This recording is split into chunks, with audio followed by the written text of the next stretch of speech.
করা দরকার। আচ্ছা, 9 বছর পরিশ্রম করার, 9 থেকে কত, এত বছর পরিশ্রম করার যেটা, এই যে এত বছর পরিশ্রম করার ফলে পরশুদিন যে পাবলিশ হলো তার একটা আনন্দ তো আমি পাচ্ছি। এইটা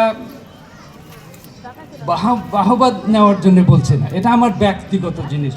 এখন আমি যে কাজ করি আমার কোনো বেতন নাই, আমি রিটায়ার করেছি এবার। হ্যাঁ, আমি রিটায়ারের কথা কোনোদিন চিন্তা করতাম না। আমি রিটায়ার, কারণ আমি এটাকে এনজয় করতাম, এটাকে আনন্দের সাথে করতাম। নতুন একটা কিছু আবিষ্কার করছি যেটা কেউ এর আগে করেনি, এবং এই কি বলবো, অজানাকে জানার যে একটা আনন্দ, এটা মানে অসাধারণ। এটা বলে বোঝানো যাবে না। এটা কোনো বাহবা নেওয়ার জন্য কেউ করে না, এটা নিতান্তই নিজের আনন্দ। এখানে এই জন্যে বলছি যে এই যে টিচারদের কথা ফিরে যায়, যে এই যে ছাত্রছাত্রীর সামনেখানে বসে আছে, একটা ক্লাসে আমি পড়াচ্ছি, কে কি হবে কিছুই বলা যায় না। সুতরাং তাদেরকে সম্মানের সাথে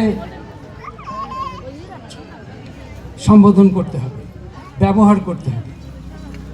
অনেক ক্ষেত্রে দেখা যায় যে এই শিক্ষকটা ছাত্রদেরকে পড়িয়েছে, পরে এই ছাত্ররাই বড় একটা কিছু হয়েছে এবং সেই শিক্ষকই আপনি আপনি বলে কথা বলছে। তার কারণ সে যোগ্যতায় অন্য স্তরে পৌঁছে গেছে, যার জন্যে তাকে আবার আপনি বলে সম্বোধন করতে হয়। তাতে কোনো ক্ষতি নাই, কিন্তু আমি বলছি যে যখন পড়াচ্ছে তখন যেন এই কথাটা মনে থাকে, যখন পড়াচ্ছেন তখন যেন মনে থাকে এরা আপনার চেয়ে, আমার টিচার, আমি ছাত্রদেরকে দ্বিতীয় ক্লাসেই বলতাম, আমার চেয়ে তোমরা যদি বড় না হতে পারো তাহলে পৃথিবী সামনের দিকে অগ্রসর হবে কি করে? পৃথিবী তো উপরে যেতে হবে। আমি তো শুরু করেছি এখানে, পৃথিবী এখন এখানে জ্ঞানের দিক থেকে, তোমরা শুরু করেছে এখানে, পৃথিবী তো আরো অনেক করেছে। তো সুতরাং তোমরা তো এখান থেকে এখানে যাওয়ার কথা তোমাদের। আমার চেয়ে বড় যদি তোমরা না হও তাহলে পৃথিবী এগোবে কি করে? অভিভাবকদের আর মাস্টারদের, হেডমাস্টারের অথবা এর সম্পর্কে দুটো কথা বলে আমি শেষ করব।